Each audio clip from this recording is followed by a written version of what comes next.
Hi, seventh grade. Welcome to lesson 11, where we're going to finish reading chapter 6 of Across 5 Aprils by Irene Hunt. Thought I'd talk to you about my background. So far, I've kind of created my own mini classroom with a map behind me, but today we're not going to be referencing the map, so I've decided to teach from somewhere different today. And some of you may recognize what you can see out my windows, and that is Hogwarts. So many of you know that I am a fan of Harry Potter, and I've found several Harry Potter backgrounds. I don't think I've shared any with the 7th grade yet. I'm getting confused between all the different videos that I've done. But out my windows, that is Hogwarts Castle. So as we continue, when we have ones where we don't have a map or need of a map behind us, you might get to peek at some of the scenery for Hogwarts. Kind of exciting to be able to teach from there. But today we're going to be finishing up chapter 6. So let's take a look at the questions that we covered yesterday and what we're going to finish up for today. So yesterday we did answer the first 5 questions. We got the answers for those, and why was Jethro angry with Jenny? I'm pretty sure you can figure that one out. And then we're going to come into the answer for 6 today. So question 6, how did Jenny try to comfort Jethro about the letter? 7, what warning did the men on horseback bring in the middle of the night?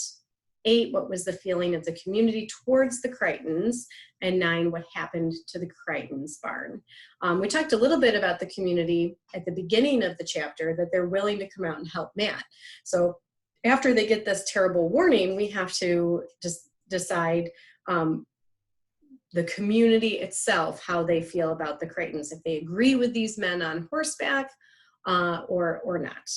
All right, so hopefully you have your book handy, and if you would please turn in your book. We are on page 100. All right, so we're going to try to finish up this chapter today. No, we're not. We finished page 101 last time. I forgot to turn the page. We are on page 102. Go eat your supper, Jeth. I'll unhitch and water the horses for you. Jethro was not yet in any mood approaching perfect sweetness and light. Tending a team is man's work, he said grimly. I'll do my own unhitching and watering.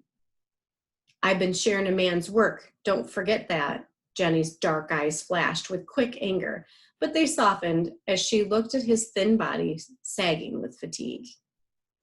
No use in being stubborn as a mule just because it comes easy to you, Jeth. She started undoing the traces and tossed her head at him. Go on up to the house, young man. I got in early and made a nice pudding for your supper. You're lucky to have a sister that is one of the best cooks in the county. Don't ever think that you're not. Oh, she was in a gay mood, that Jenny. The words in Chad's letter that no one else had a right to read must have been extra fine. Jethro shrugged ungraciously and went up to wash himself at the big iron kettle beside the kitchen well. The cool water felt good. He splashed it behind his ears and on his face and neck. He remembered once when Tom and Ed were washing at the kettle, and they had splashed him with cold water when he came to watch them. He had cried then, being pretty young, and the big fellows had called him a baby. He remembered that he'd felt strange and lonesome when they teased him, but suddenly Bill was there. And Bill had said, I don't know whether it's more babyish to cry or to tease a little feller. Tom had tried to make it up to Jethro later. It may have been the gift of an apple or the right to sit in front of the saddle that evening when they rode off on some errand. Jethro couldn't quite remember. But whatever it was, Tom had been extra kind to him. He hoped they'd get a letter soon from somewhere down in Tennessee.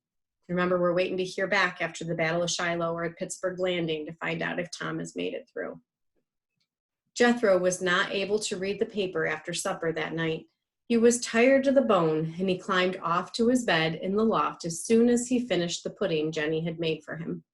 He was sound asleep before the spring night was quite dark, but excessive fatigue, like excitement, was a forerunner of the nightmares that had plagued him for the past year. It was not quite midnight when some frightening dream made him cry out. And now that Bill was no longer there to comfort him, it was Jenny who ran from her room to sit on his bed and speak comfortingly. Maybe you drove yourself too hard today, Jeff. I guess you've made yourself overtired. I'm all right, he said after a minute. You don't have to stay here. I'm awake now. You were mad at me, ain't you, Jeff? I'm not mad at anybody. I'm just sleepy, he answered shortly. The reason I didn't pass my letter around, Jeff, well, you know how Pa is. He thinks I'm so young, and Hen ought to think about getting married. And Shad said some things. I don't care about your letter. I don't want to read it. But you can, Jeff. I'll let you read it. Nobody else, just you. No, he said, turning his head away from her. She was silent, and he suffered during the silence, knowing that he had hurt her. Finally, he reached out and touched her hand. I don't want to read words that was writ just for you, Jenny. That ain't right. Me and Nancy and I, he's corrected himself, talked about it some this afternoon. Jenny bent and kissed his forehead. He did not mind, really, but he was a little embarrassed. You can go back to bed. I ain't worried about my dream now. As Jenny was leaving, she stopped for a moment at the open door, where a ladder led down to the dooryard. Before we find out what they're hearing, think about what is it that she did in this section here to try to make it up to him. Once we realize it's about the letter, that's why he's kind of seems mad, she offers to let him read it. Do you hear horses, Jeff? She asked in a whisper. He sat up in bed listening.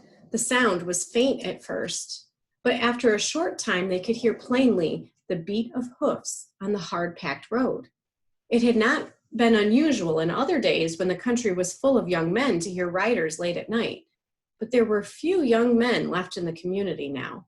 Moreover, at this season, most horses were being used in the fields, and at this hour of the night were quietly grazing or resting after the long day's work in the fields.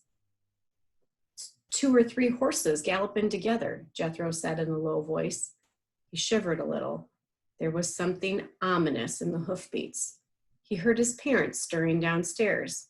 Jenny's hand clutched his, and he could feel it trembling. At about a quarter of a mile from the house, the galloping hoofbeats quieted suddenly. Shortly afterward, the 2 watches at the cabin could see the dim outline of 3 horses carrying men who seemed to be crouching close to the horses' necks. There was a fearful stillness about their approach until they were within a few yards of the gate. Then there was a sudden, wild shout, and a horse reared as if in fright at the sound. Jethro heard someone shout his father's name and Bill's and the word Copperheads. Matt fumbled his way to the front door. Show your faces, he called. Come up and give me a chance to talk. There was only raucous, drunken laughter at his words. A bundle of something was thrown at the gate, and then the riders galloped on. Jethro scrambled down the ladder and ran out into the yard. At the gate, there was a bundle of switches tied together with a cord, the symbol adopted by local ruffians as a warning of punishment to follow. He tore off the paper that was attached to the cord and carried it inside to the table where Ellen had lighted a lamp. On the paper, in large printed letters, was the message. There's trouble for folks that stands up for their red-lovin' sons. Although spelling is horrendous, this is a warning, and there's your answer. So they've thrown the switches, which is a warning that trouble is going to follow, and they even say that on the paper. There's trouble for folks that stand up for their red-loving sons. And that's what that Copperheads means, that they might be sympathizing with the South. Matt sat down heavily in the chair Jenny brought for him. This war is a beast with long claws, he said in a choked voice. They were all silent for a minute. Then Ellen went to the door, lifted the gun that was held on hooks above the casing, and laid it carefully on the floor beside the bed. During the next 3 weeks, someone lay out in the yard with a gun at his hand every night. Israel Thomas came, and his son-in-law, Henry Giles. Ed Turner and his boys took turns. Sigurd Nelson from out toward Old Granville and Irv Chandler from Hidalgo volunteered a night each week. The The greater part of the community was enraged that a sick man should thus be tormented, and they hoped the night prowlers would soon show up to get a taste of what Matt Crichton's neighbors thought of him.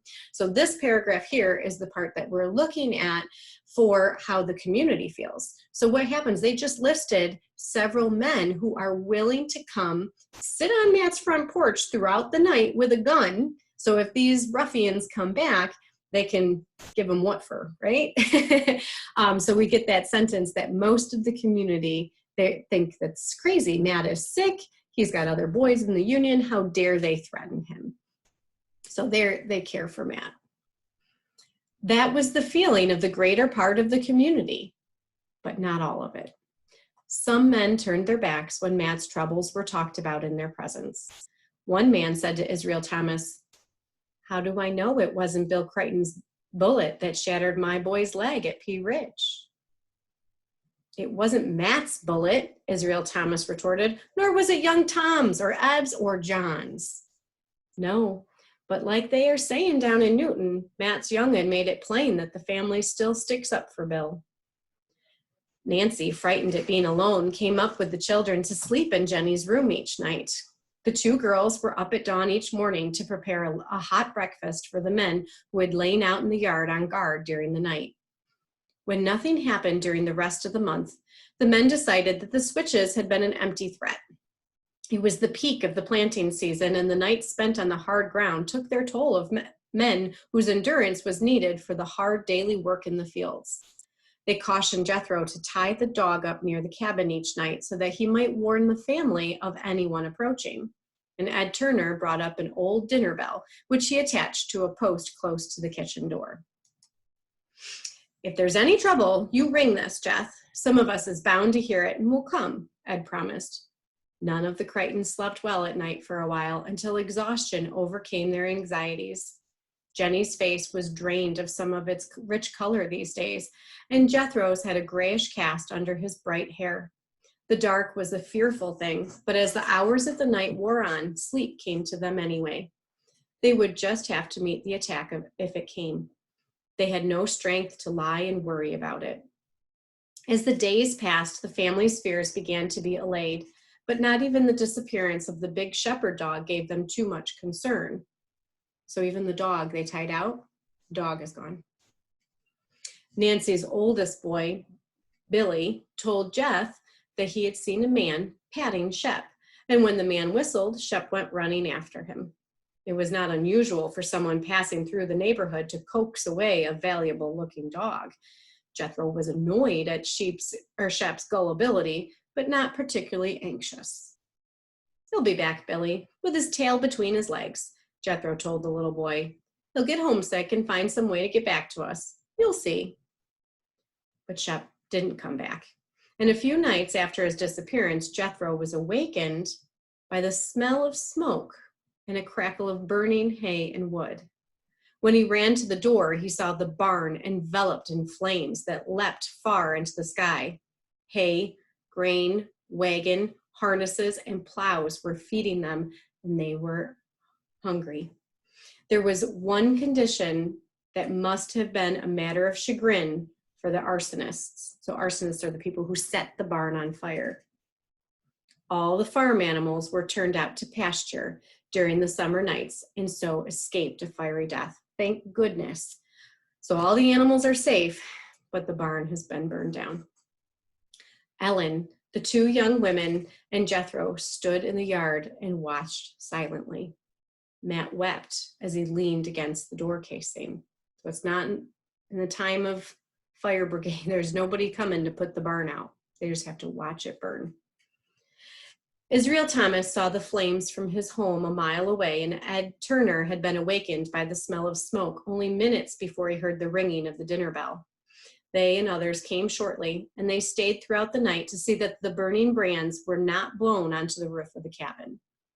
When the barn was burned to a pile of glowing coals, the men asked Jethro to draw water from the stock well to throw around the edges of the coals.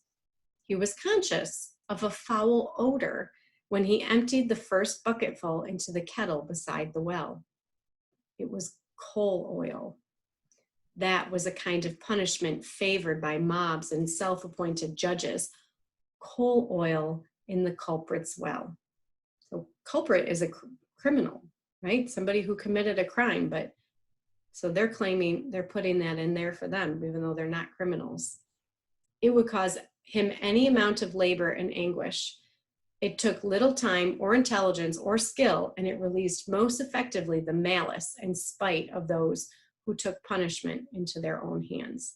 And that coal oil is really, I mean, a sad situation, pretty cruel to do, because that well, that is their drinking water. That is the water that they would have used to try to put out the barn, but coal oil is not going to put that out. So that's the end of our chapter 6. It was a little bit shorter lesson today, but we are wrapped up with chapter 6. Please make sure that you complete the questions, although I believe I'm going to have you submit chapter 6 and 7 together, which will be next week. So if you would wrap those up for this week, though, and make sure that you work on your vocabulary. Have a great day.